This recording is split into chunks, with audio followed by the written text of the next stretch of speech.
The 2014 World Cup, Jurgen Klinsmann, Americans heading abroad, Landon Donovan's comments on how Pulisic should have gone to MLS instead of Milan. Today, we're going to address all of that, but not really me. It's going to be Geoff Cameron, because he will be the guest for this video. Hi, Senor Filippo, and welcome to Tactical Manager TV, and welcome to our 3-episode mini-series with Geoff Cameron, former U.S. men's national team player. Part 1 is heavily focused in the 2014 World Cup cycle, U.S. men's national team players heading abroad, and we're going to be talking about Jurgen Klinsmann and Landon Donovan as well. Now, Part 2 will be focused on the 2018 cycle when the U.S. men's national team failed to qualify for the World Cup, and Geoff Cameron was there. Now, Part 3, Geoff Cameron will be talking about the current United States generation and the 2026 World Cup, along with the 2024 Copa America. So what you can do right now to support the channel is to smash that like button. It really helps us quite a bit. Let's play the intro and let's bring Geoff Cameron.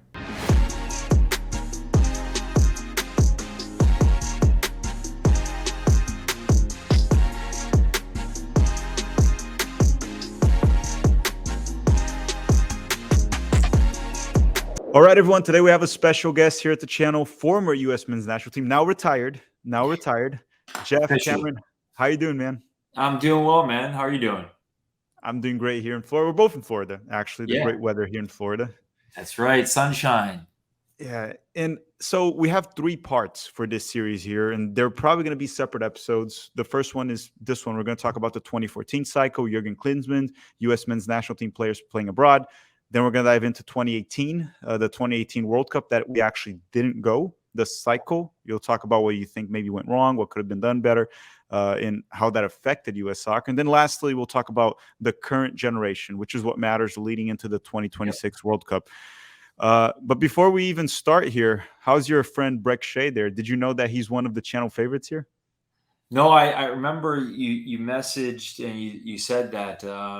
It's funny because I mean, obviously Breck and I are doing something pretty cool, which we'll be able to dive into more later on. But yeah, man, we go out and train every day pretty much, still doing our thing and trying to stay fit because it's what we've been doing for 20 years. So, but yeah, man, he's still the same Breck and super chill and just a great dude and good friend, man.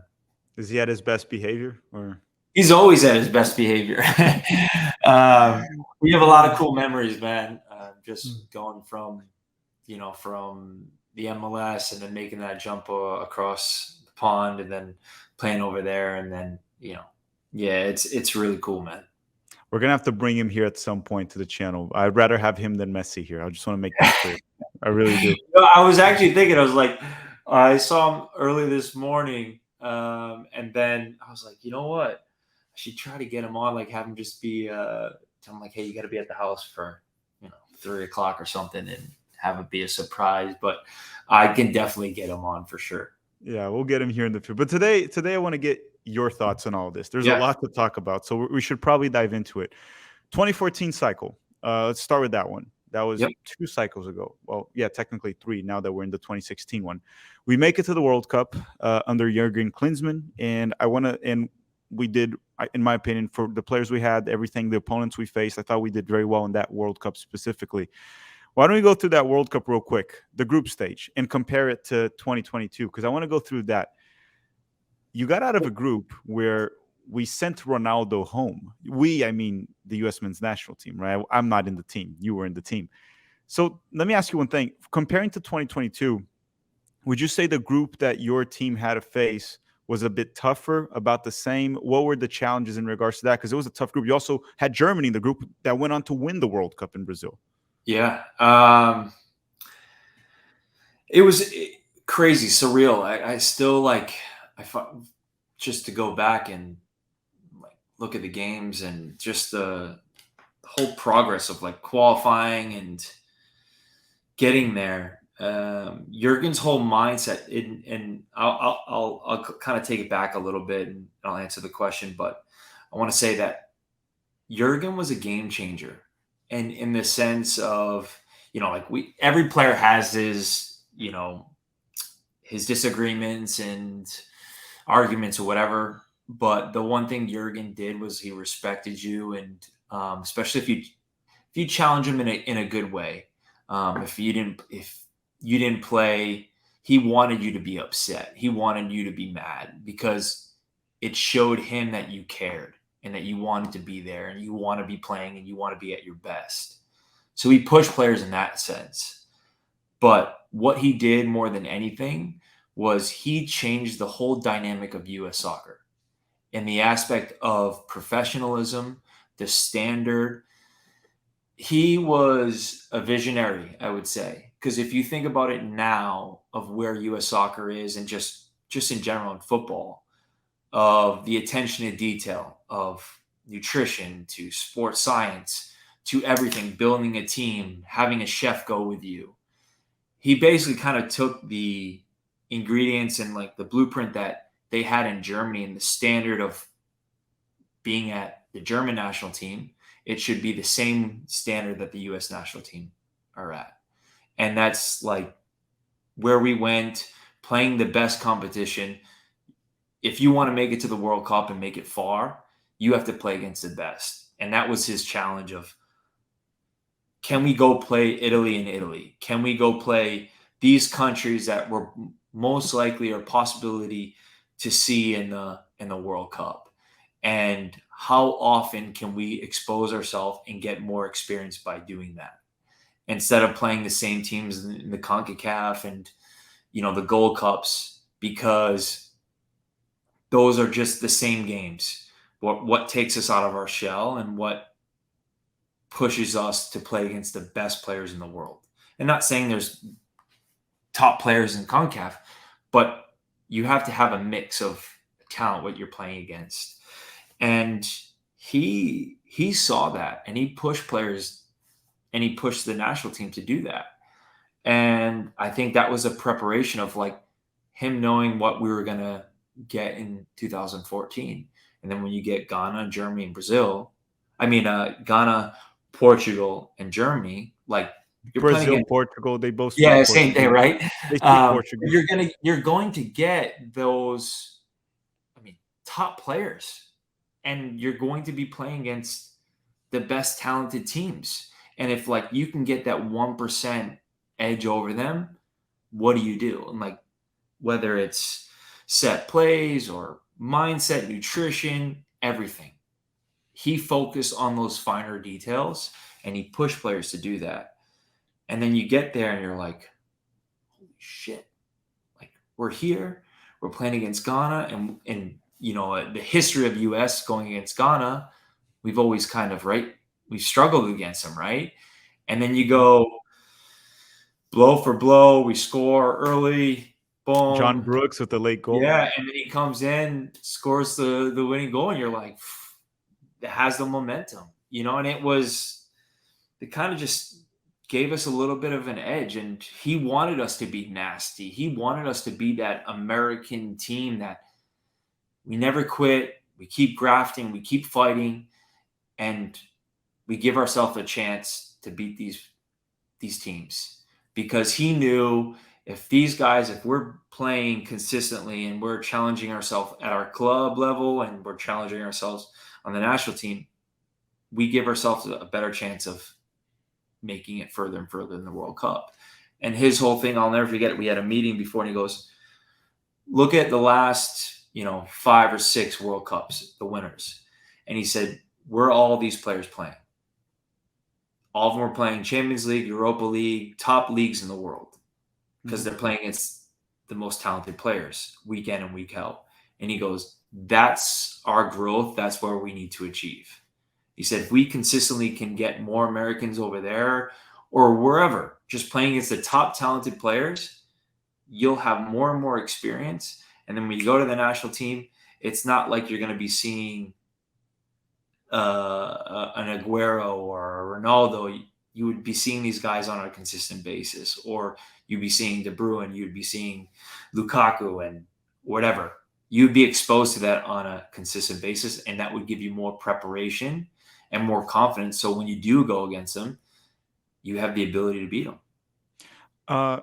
and correct me if I'm wrong too, it's not just playing against them and beating them. It's also the fact that you're in Europe, for example, yourself, you play in England, or Pulisic playing in England, playing in Italy. You're going to learn from that. And when you come back to the US, and whether you retire, whether you become a coach, whatever you do, you're going to bring everything you learned back to the country here.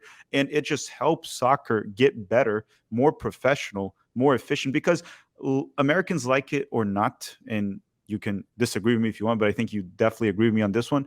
Europe is ahead of us in this game. They're ahead of us in soccer.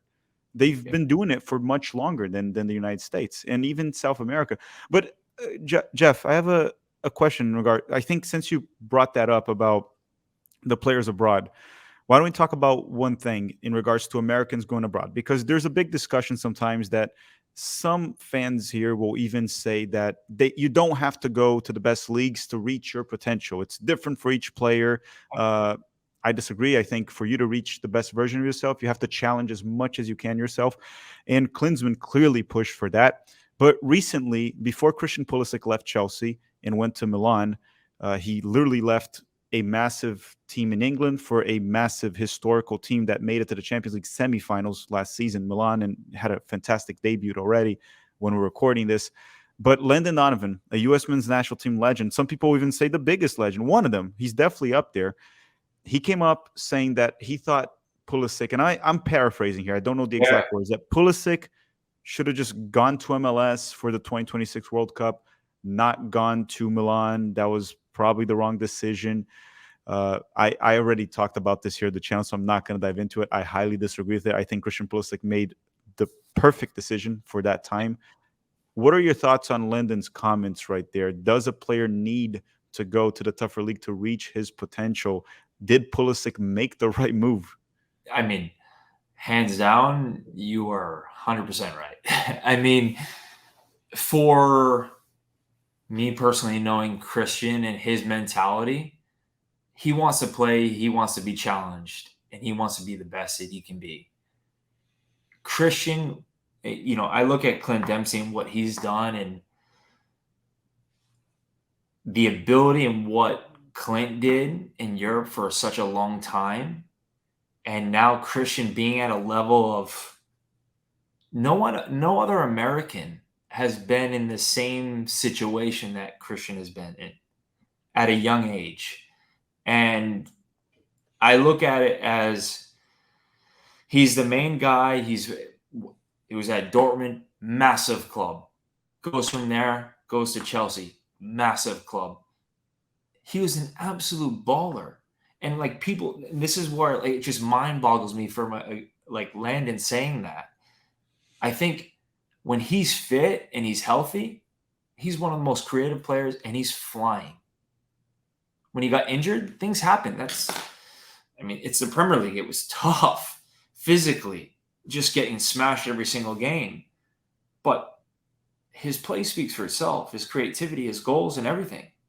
Now, it doesn't mean you can't get injured or like it's hard to get bounced back and get your flow of things. Shit happens. But to say that he needs to go back to the US and get his confidence and play there until the World Cup, I think that's probably one of the dumbest comments to make, because at the end of the day, even if he was still at Chelsea and he wasn't playing consistently, he's still playing with some of the best players in the world. He's training with some of the best players in the world. Now, you're telling me that would be better for him to go back and score goals and be lights out and have it not be easy for him, but take his foot off the gas a little bit or just kind of like chill out just to get his confidence? No, it's the opposite. You need to be challenged. You need to be pushed. And that threshold of playing against the best talented players is only going to help him and the national team improve where they finish this past World Cup. And that's my whole take on it. No, and also he looked pretty confident for Milan in the first game. Yeah. You just think about it, like everything was up in the air in the summer. Where was he going to go? This and that. There's so many teams interested. But what fascinated me about those comments too were, even leading into the World Cup, one can argue his confidence with Chelsea was very low. but he came into the World Cup and he was involved in every single one of our goals. He had a very good World Cup. The only game I would say he didn't play very well was against the Dutch, but he also kind of was injured from that Iran game. And still, that's 4 games where one game was the one he underperformed. So even with the Chelsea situation, he still managed to be our best player in the World Cup. So it doesn't make sense. Now he goes to Milan. He's going to play. He is playing. He's probably going to be one of their most important players if he stays healthy. And then the Serie A is also very physical for sure, but it's definitely a notch lower than the Premier League. So maybe he'll be fine. I never understood. So I wouldn't say it's a notch lower. I would say tactically it's different style.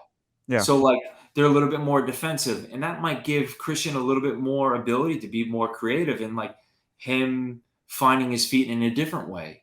And with at Chelsea, it was, if you remember, when like kind of Lampard took over and he was in it, and it took him a little bit of time, but then he was one of the first names on the team sheet. He couldn't be dropped because he was flying, scoring a goal every other week or every weekend. And then you just see that sense of it, like now, and not to knock Landon, but Landon went a different route. He went to, Everton and, started in Germany, came back to the MLS, played at LA Galaxy. He had everything set up for him. It was like from that area, that might be him personally. He's happy there. He didn't want to do that abroad stuff.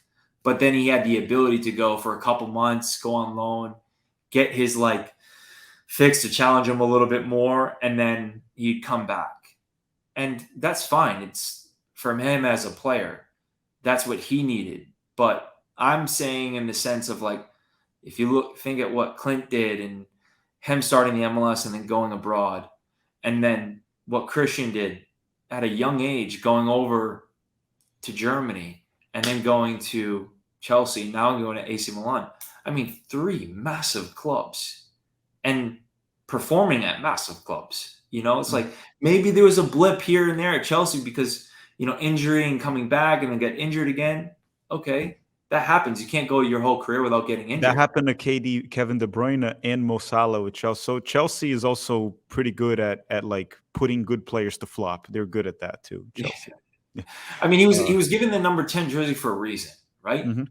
And for a club like that, and I just think it was maybe just Landon was in that moment of saying it would be great for him to get his confidence and coming back to the MLS, but I just don't think it was the right comment because that's not good for the U.S. national team. We need all our players playing against the top talented players and opponents that we can. So then when we go to the World Cup as a team, all these individual players will be playing against these guys on a consistent basis.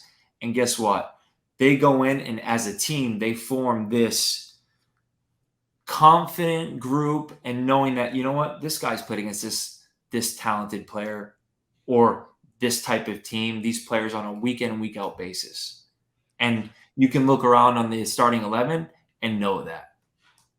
I think with Landon, because I think the one thing I said here in the channel multiple times, sometimes we have to separate Donovan the player from Donovan the pundit. I've heard him say a lot of stupid shit as a pundit, and as a player, I have nothing but respect for what he's done throughout his career. Absolute ball.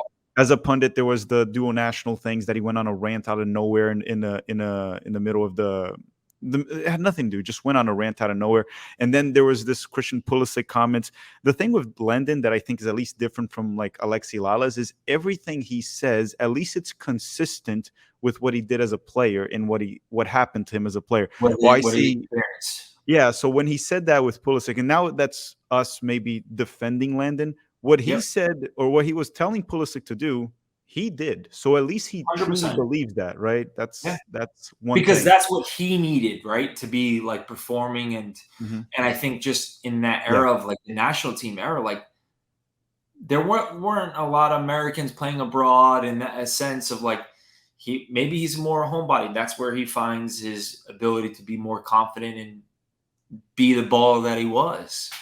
But in the sense of Christian's a completely different mindset, and having the ability to see him come through his first time in the national team and having a friendship and a relationship, this guy, he thinks on a different level. He wants to be the best.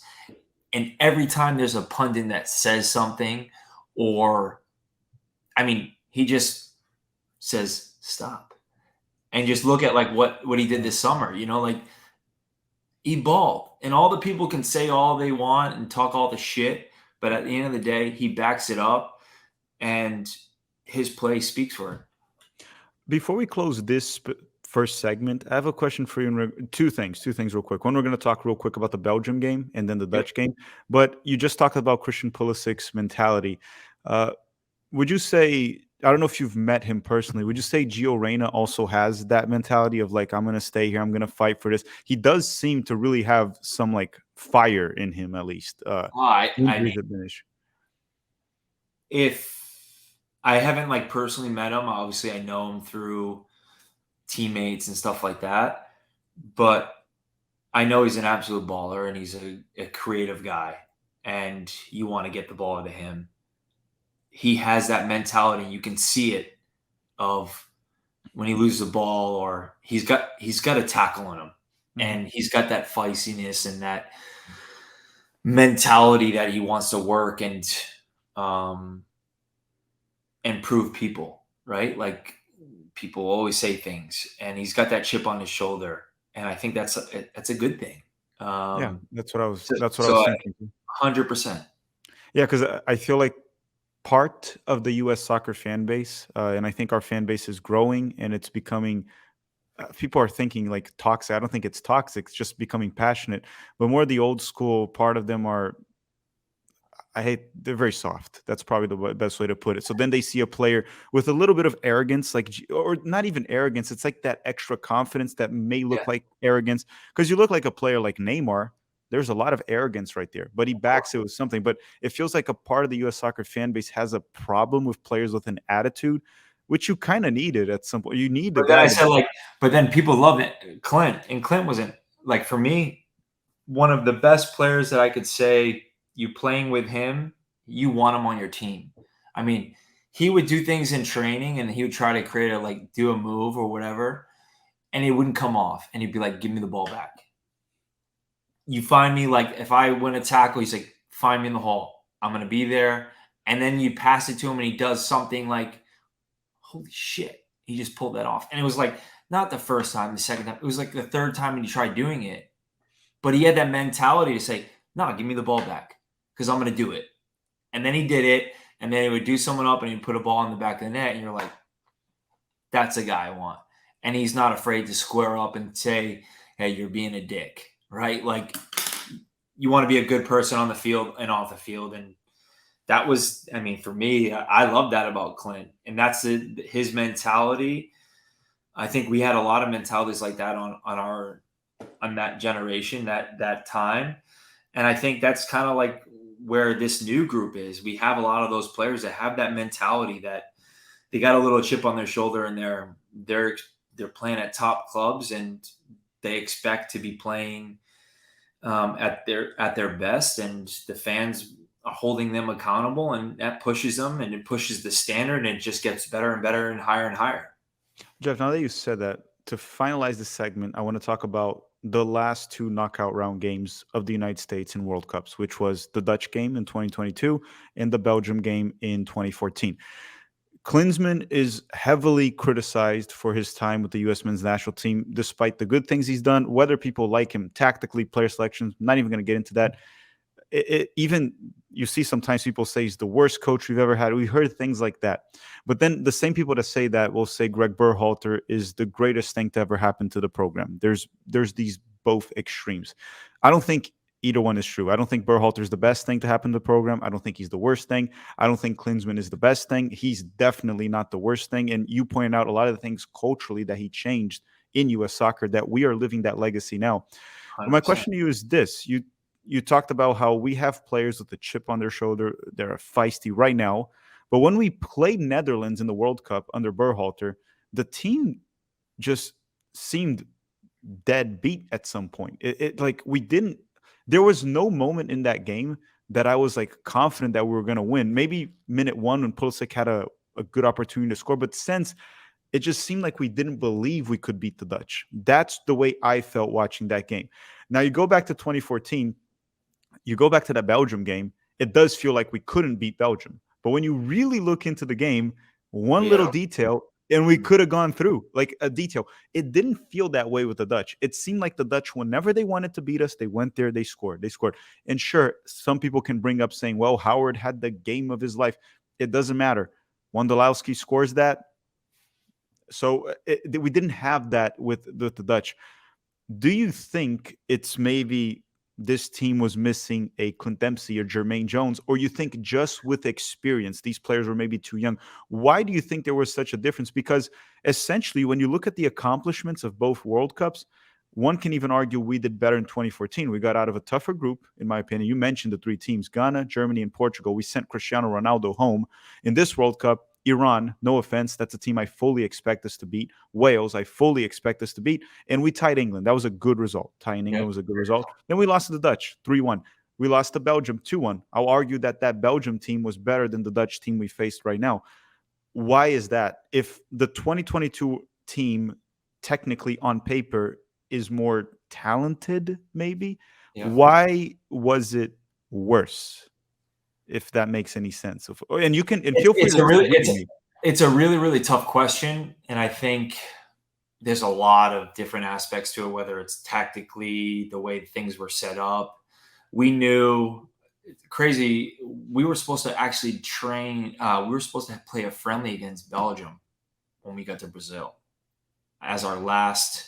Like when we got there, we were in Sao Paulo, and we were organized to play Belgium, but we looked in our, the staff and everything and said there was a possibility that we could be meeting Belgium in if we got out of our group, and they didn't really want to do that essentially. And it's crazy to think of, like, because we ended up meeting them Mm-hmm. out of the group stage, and look at their team and what they had. They were like, all their players were playing top clubs, Liverpool, Man City, you name it. Do you want a And few names here? Do you want a few names I have on screen? Hazard, Uh, Ruin, Courtois, Eden Hazard, Kevin De Bruyne, Mertens. A company was on defense. yeah, Witzel, Fellaini, that I believe he was at Manchester United. definitely. Lukaku off the bench. Yeah, I mean, they had a squad, and I think Jurgen was like really good at firing us up, and you said, like, at the end of the day, it's like, how bad do you want it? And like just the fighting and just that mentality, the nitty gritty shit, and Tim having the performance that, I mean, world class performance. And we had, I think we had just a lot of experience, and it was my first World Cup, but it was also like a lot of guys like second and third World Cups, and they had that experience, and they knew that feeling of like the nitty gritty stuff. They just have to keep going. And yeah, disappointed that we didn't win it 100%, but we had that ability to. And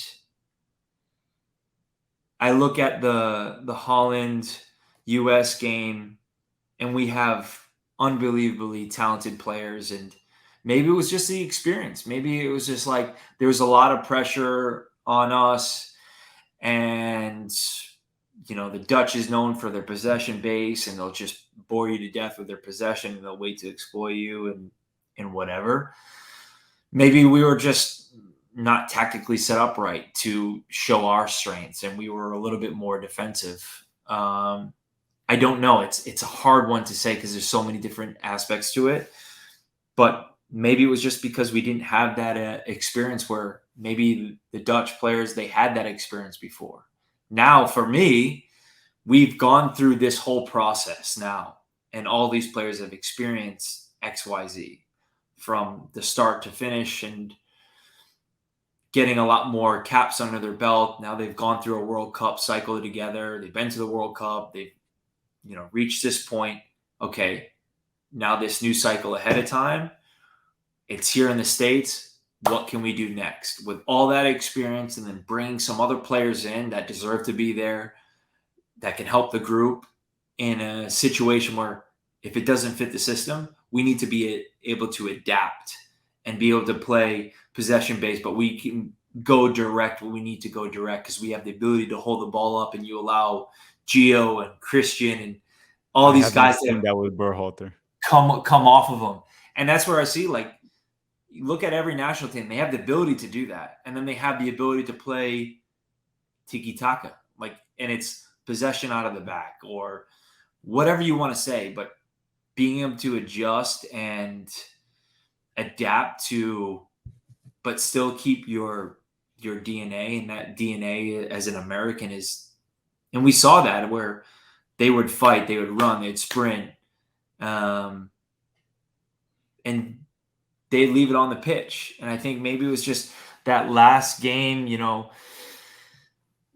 we were just outwork, not out, I wouldn't say outwork, but maybe we weren't tactically set up essentially, or we Yeah, just, there's so many different, definitely. it's hard to say. Definitely, there was a mismatch on Louis van Gaal versus Berhalter, especially on the I wing mean, play. He I think his figured that out. experience, right? Yeah, he Yeah. knew especially because Berhalter uses positional play, so it becomes kind of predictable at some point where he wants each player set up on the field. How he loved pushing his fullbacks high up the field and leaving space in behind. A lot of that was exploited. Also, he started Jesus Ferreira against the Dutch that didn't play a single World Cup minute and threw him in the toughest game. The guy looked completely out of. There was a lot of decisions there that definitely could have done. It was just interesting to me to see a generation that looks at least to be more talented or have more depth and more options, that it didn't really look like we could beat the Dutch at any moment in that game. While the Belgium game, even though Belgium dominated that game, I think it's fair to say that the United States was always alive in it. That's the crazy Yeah, I part. mean, that was for me, I think after the World Cup or looking at it, like, I think that was, it was voted like one of the most entertaining games because it was Yeah. back and forth. I was in Brazil. I was in Yeah, like, Brazil. it was crazy in the sense of we had an opportunity, they had an opportunity. We had an opportunity, Mhm. they had an opportunity. And it was like back and forth. I'm like playing a six, a defensive, like I'm going out wide, trying to like tackle, going over here, like we're everywhere. And I just remember it was Jermaine Jones and I, we were just in the middle, just tackling, winning balls, playing it through, and it's just like chaos essentially. But it was a fucking unbelievable game. But Jeff, I traveled during the summer to go to Brazil to watch the World Cup, and I went to Rio. I stayed in Rio because that's where I had family and friends. And quick story before we move to the next segment, I went to Teresópolis, which is where Brazil trains, to go watch their training sessions there. And then we went to this bar with some friends to watch the U.S. play Belgium. And what happened was I was the only one rooting for the US. No one else really cared. They were just watching it. But as the game was going and Everybody they cheered. all went for the United States. Everyone there was like, because of the whole underdog things, like Belgium not being able to score, Tim Howard consistently Just making saves. It's just falling like out. all of a sudden, everyone in that bar became American for the game. But They were, it is that sense of like you're Mhm. going against the top seeded team. Like they were like, I don't know, like top four. And we were in the top Yeah. 10, I believe. I think our ranking was pretty high. Um, and so this is what I would say. We were exposed to those teams and we played against those teams or types of teams before that. And that's what Jurgen really wanted to push us. So we would have that experience. I think it was that sense of like we had that belief and we're like, yeah, we got popped by Italy, but we beat Italy in Italy. Like Mhm. Pirlo was just doing whatever he wanted, but we like just hugged down and fought for one another. We had the belief of like, hey, we're wearing this for a reason and we're gonna fight for each other and we're gonna just graft it out. We're grafters. We're American.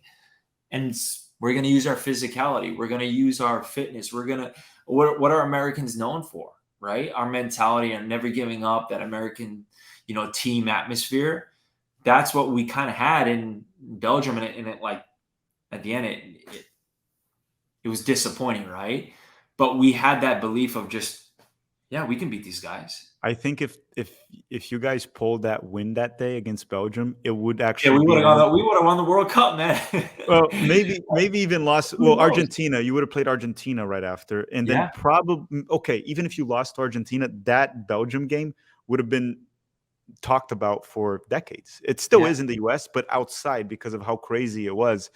But look, we're going to end this segment right here. Everyone that just watched, drop a like, leave your thoughts in the comment section down below. We will be dropping the other segments in different days. We're going to be talking about the 2018 cycle and the 2022 cycle, the current generation with Geoff Cameron right here. All right. Thanks for watching. Have a great day. We'll see you guys very soon.